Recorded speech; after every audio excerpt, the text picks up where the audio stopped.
สบายดีตุโดยมาถ่าผู้สาวบ่ได้นี่นะ ข้าวเช้าวันนี้เช้านั่งก็ จังว่าผู้สาวก็จะว่าเราเสริมสวยเสริมความงามบ่จัก แล้วก็ไปน้ำผู้ใหม่แล้วก็จักแหละ แน่ย่านอยู่เนาะ นั่นว่าแต่พ่อมันลำพญาหน่อยมันจะไปน้ำแล้วเนาะ แม่นลำพญามื้อนะคักๆเนาะ ครับได้ได้ อืม นั่นว่าเราสมอยนี่จังหวะได้ละตั้งเบิ่ง ฟังเบิ่งว่าสิเห็นบ่เนาะสิ เห็นบ่หรือบ่เห็น จังว่า กำลังเชิญชวยเพิ่นว่า เพิ่นกำลังเสริมสวยเพิ่นเว้าหั่นนะ เชิญชวยกำลังหน้า เท่าสิแต่งตัวหอมๆเลย แก้วหอมเลย แต่งตัวหอมๆมาใส่แดดนี่แต่ว่าอันนี้ก็ครึ้มได้ครึ้มคือฝนสิตกนี่ ยันตกอยู่กันแล้วลมตกก็โอ้เบิ่งคือว่าลมลายแต่คู่ลมจะแทนมันเข้า คนก็บ่นักแรงผู้ล้มในขนาดไหน ปอ คนข้างแรมเท่านี้ผู้ด้วย อืม ญาติพ่อไปนั่นแหละคน อ๋อ ญาติมันลมแห้ง นั่นมันลมแห้งเนาะ คืนนี่ก็ยังมีแล้วหัวลม โอ้ แห้งครับว่าผู้มันไปเป็นหัวได้ โอ้ เทด้วยแต่ปีนครับ โอ้ ทางห้าพบ่มีไป ต้นไม้จะปีน มันไปผิด หลัดปลาอ้อยไปเพิ่นนะ ลัดปลาอ่อน มันแปลนเด้บ่มีอันกกไม้ มันตำเทียมจะว่าจะปีนนี่แล้ว อืม เขาไปเป่าเมื่อเช้านี่แหละ อืม แค่ห้าพบ่สมอยอยู่ว่าเรียกว่าห้องหมู่เมืองบ่นะเฮาซ้ำนึงเฮากูมือ โอ้ยคนเนาะ มันไปหัวมันในลมนะ โอ้ ก็คือกันเพิ่นว่า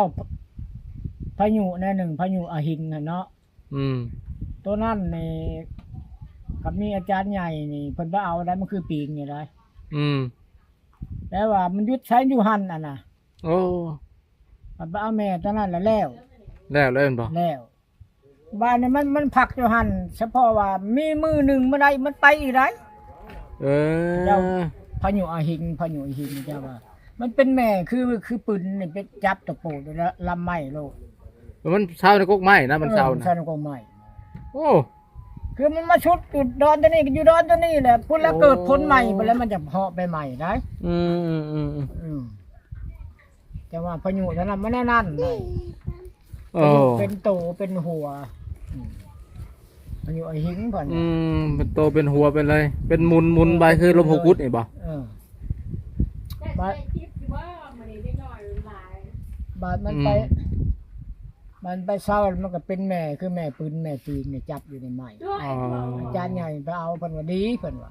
เดี๋ยวเฮาเอาบ่ได้เลย คนทั่วไปเอาบ่ได้ คนทั่วไปเอาแล้ว บ่ได้แล้วคนก็เฮานี่ต้องอาจารย์เขาเจ้าไปเอา โอ้ บ้านนี่เกิดคนก็ยังนี่มันก็ไปแล้วบาดนี่ แค่นั้นมันสิไปอันนี้เรียกว่าบ่ยุดคือกัน อันนี้พายุเนาะเราก็เรียกว่าพายุนี่มันนั่นเป็นลมไปละลายบ่แม่นเนาะ บ่ได้มันก็ยุดคือกันได้มันก็มีแม่คือกันเนาะ โอ้เฉพาะคำว่าลมหกกุดได้ซะ คือลมหัวกุดคุมื้อนี่แหละ ส่วนหลายเขาแต่พี่หัวกุดเนาะพี่หัวกุดคุมื้อนี่ตามอันหัวเจ้ว่าแล้วก็ขึ้นทะเลปีนี้บ่ไหวบ่คนตายหลาย บ่อันนี้มันหมุนมาแต่ทะเลหั่นนะ พ่อมุนอยู่ทะเลคือกัน เป็นผีนะแล้วเป็นอะไรเขาจะเห็นนี่ ก็บ่ดอกก็ว่า ชื่อมันซื่อ มันนักชื่อว่าพี่หัวกุดเนาะ แล้วเราเป็นโตจนมาเห็นเป็นอะไร เขามาแต่งนี่บ่ลมหัวกุด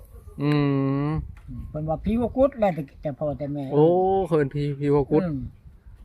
แล้วคุมื้อนี่จะว่ามันเกิดอยู่มหาสมุทรหลายจังว่าผัวเจ้อันอยู่ใต้เพิ่นก็เพิ่นขึ้นเลยนี่บ่ไหวเพิ่นว่า โอ้ ตะกี้เพิ่นก็ไปหาน้ำมันทางทะเลนั่นแหละเนาะ มัน มันตายหลายแหละตัวนี้เนี่ยบ่แม่นว่ามันสิว่า มันยังจับก็บ่ได้ดาวเทียมจับก็บ่ได้เครื่องยังจับก็บ่ได้ได้ก็คือลมกุดมันจะเกิดแล้วมันบิดโลด มันจะเกิดแล้วคือตามทงไข่ทงนาหาน้ำแรงๆเนาะ บ่อนเดียวมันเกิดโลดน่ะ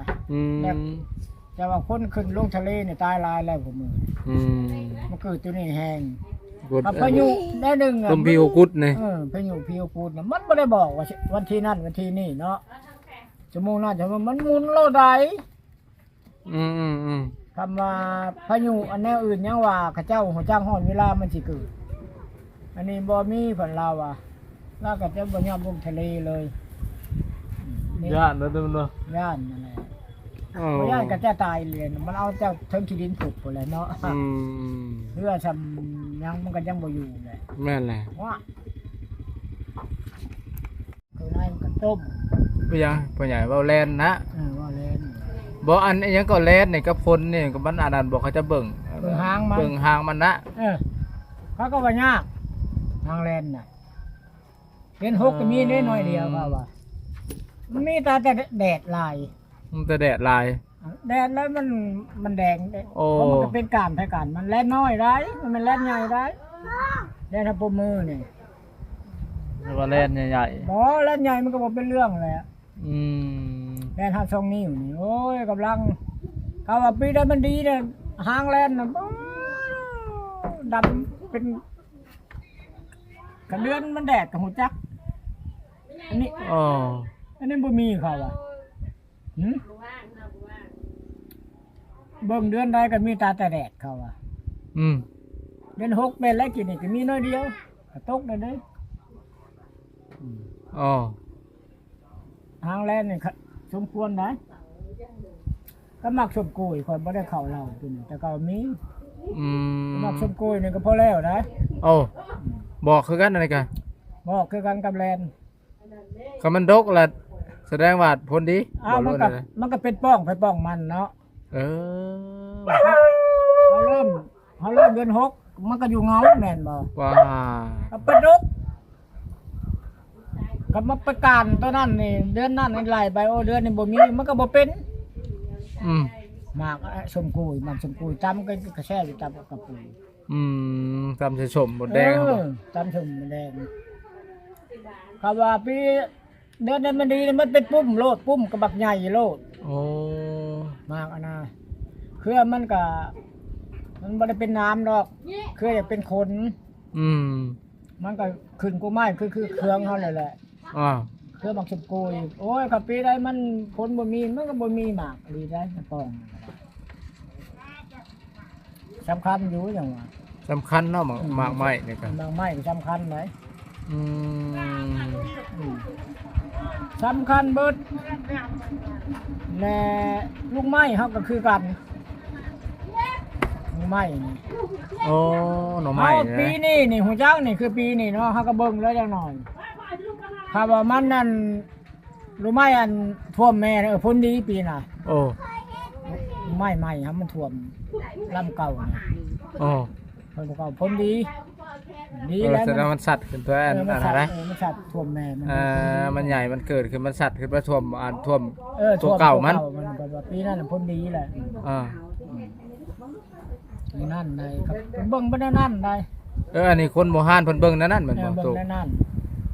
ซุมื้อนี่เรามาเบิ่งบัดพยากรณ์อากาศเนาะ บ้านนี้อันแบบหนึงอีกบ้านนี้พวกคนบูฮานบัดตะกี้นะมื้อนั้นมื้อนี้ฝนตกเพิ่นก็ฮู้จักได้ อ๋อ คำเกินไปก็บ่เกิน2-3มื้อเพิ่นซ้อมแต่เดือน12บ่จำบ่เดือน12น่ะมันลมมาได้เพราะว่าพ้นเดือน6เดือน12นี่นะ อืม นี่เข้าในบ้าน ก็บ่ผิดแต่ละทายเลย อืม มาแล้วเฮาโอ้เพิ่นชอบตัวนี้ โอ้ มันลมเดือน12เฮานี่แต่พ้นเดือน6ได้ โอ้ คำมันลมคำหนึงเดือน12ก็พ้นเดือน6คำหนึงบ่คำมันห้ามไปก็บ่เกิน2-3มื้อ โอ้คำมันผิดกันหน่อยหนึง คำมัน บ่ ผิดนี่เพิ่นเขียนไว้แล้วดอกโอ้เฮาแน่นั่นเท่ากับบ้านกองนี่ก็บ่ได้ผิด แสดงว่าเราอันนั้นเบิ่งอันนั้นเลยสังเกตเบิ่งแต่ว่ามื้ออัน นับลบด้วย12 เดือน12 อืม แน่นั่นได้ อืม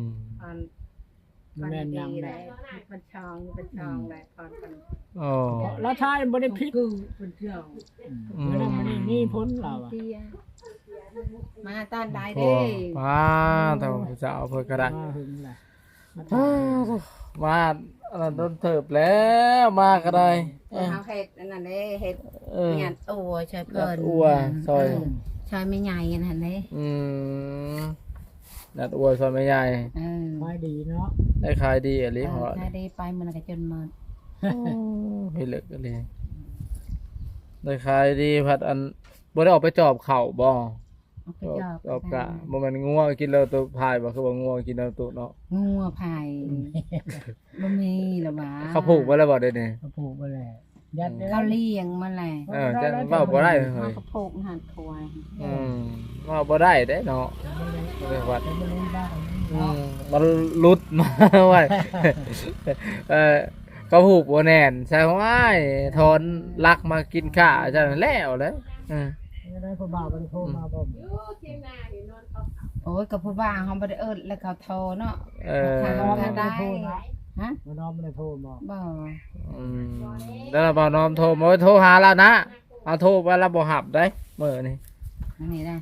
จะละหายไง บ่เราบ่หายดอก เขาโทรมื้อนั้น ว่าเราบ่มา แล้วก็หาบอยู่ เราบ่มาเราที่เราช่วงบ่ายช่วงนั้นเรามักช่วงบ่ายดอกอีจา มัน นี่ ขึ้นมาช่วงบ่าย แล้ แล้ว ว เพื่อเอางัวเขา อืม กินน้ำกินไหนเราอ่ะเพราะนั้นคนคนเดียวเนาะ อืม อืม